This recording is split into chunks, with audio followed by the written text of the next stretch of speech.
WP, you go to a school of spies and assassins. However, your ex-girlfriend is there, and she wants you back.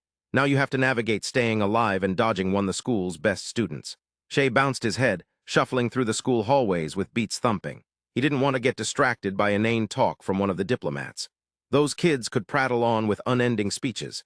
His head in the game, he just nodded to them as he passed, eyes open for danger. The school's home team, silence lengthened, was having tryouts for frontline rule ender, a core position of the assassin squad. He had made the short list of those who would be eligible. The game was on. One problem, though, she had transferred schools and immediately been promoted to the team captain just after he'd applied.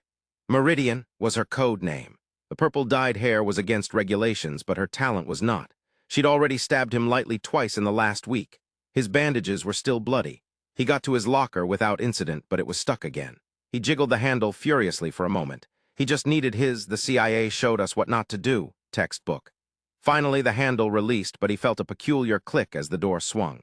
Flinching away from the opening, he arched his back, receiving a glancing cut from the 10 sharpened arrows that sprung out, landing halfway down the hallway with 3 piercing a rubbish bin. "Guess I don't need caffeine today," he commented, heart thumping wildly. He pulled his earbuds out, putting them away, then grabbed the contraption from inside and threw it on the floor, kicking it in annoyance. His blazer had been damaged again. "Dang, Mom's going to be upset about that one," looking at the dangling threads. Above, the loudspeaker squealed as the microphone turned on. "Attention students, Equinox Regency Liquidators, School for the Assisted End-of-Life Ruling and Future Leaders, is having ongoing tryouts for the silenced, lengthened assassin squad. Please note that all students are recommended to take to the hallways with caution while going about their day. Death might be lurking around any corner. Diplomats and spies, please use this time to reflect on how quickly your life may end by your fellow students as you journey on into the world and become our future leaders. As always, happy hunting. Remember, Meridian is watching." The voice ended happily. Her voice, Shay's ex-girlfriend, she really wanted to kill him. He pulled his textbook from the locker, slamming it with force. "I'll show her rule ender," he muttered. His first class, second, third, and fourth all ended in tame fashion. Lunch was the highlight. The 2 assassins codenamed Reaver and Hitlist, also vying for rule ender, took the lunch hall by storm. Reaver was a massive older student with a fondness for submachine pistols. He peppered the lunchroom wall with bullets as Hitlist. A stocky woman in the same year used a series of traps to foil his shots, causing metal-armored plates to fly up between them and ricochet the shots. She used a tiny pistol with an extended clip. When it fired, the sound was almost impossible to hear. She used her cover to her advantage, finally landing a shot on one of his calves as he moved between the tables. He held up his white flag immediately as he burst into tears. The rest of the students cheered and applauded as Hitlist stood on one of the tables with her arms in the air. Shay, codenamed Rambler, gave her a teeth-gritting nod as she spotted him in the crowd. It was discourteous to get involved in another assassin's shootout, but he'd been tempted. His short-handled double barrel hidden in the bottom of his book bag felt hot on his leg. Soon, he sat down, once the cover had been lowered and the traps were removed, to eat his sandwich from home. Roast beef and cheddar. He bit into it happily, chewing and reading a few notes from his textbook. "Heh, you look stupid again," a voice laughed as someone took a seat across from him. The purple hair was vibrant in the sunlight streaming in through the bullet holes in the ceiling.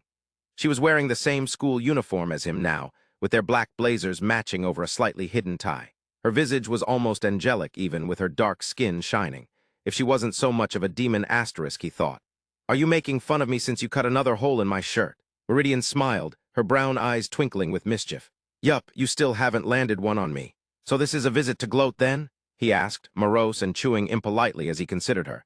He still felt pretty hurt even to see her now. "Torturing me before you finish me off." Her smile turned slightly then, creasing into an uncertain frown. "Sorry, I was just trying to get you going." Like old times, her voice had become introspective. "I loved it when we used to compete. I'm still sorry." He shut his eyes, uncaring, and covered his face with one of his hands. "You don't get to say sorry for kissing someone else at the asterisk killer's ball. You did it. You chose to do it. I don't want anything else to do with you."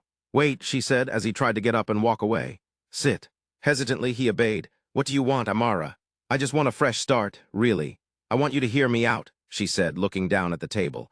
He glanced at the students around, with the cafeteria a little too quiet. "They're waiting for us to tear each other apart," he whispered. "Let's take this talk outside." They both left, slightly keeping their distance in the hallway as they went to one of the side yards of the grounds. In the usual fashion, they stripped their killing implements and put them in a pile, then walked a few feet away. "Okay, say what you gotta say." He folded his arms, guarded. Shay, can you forget what happened just for me? It was stupid and over a year ago. I have regretted it every day since. I still have that cut on my left shoulder where you got me with the machete. I see it every day, and every day I feel like it just happened. I can't forget who you are. It's haunting me. You're smart, clever, and always showing your optimistic side, if a little stupid sometimes. He turned his head, not believing she had just insulted him while apologizing. Seriously. Okay, sorry. Old habits, she laughed, smiling a brilliant smile with her lush lips. Damn it. Fine, we'll take it slow, but I'll stop pulling my punches. What? You heard me. Sometimes when you come at me, you've been looking like a sad puppy. It's hard to stab puppies, he smiled wryly. Oh, that's it, she shouted as he turned to duck under her punch. She climbed on his back then, biting at his neck, as they tumbled to the ground, swiping at each other. They rolled to a stop with her hovering over him, violet hair sweeping the sides of his face. She leant down and gently kissed him, eyes closed.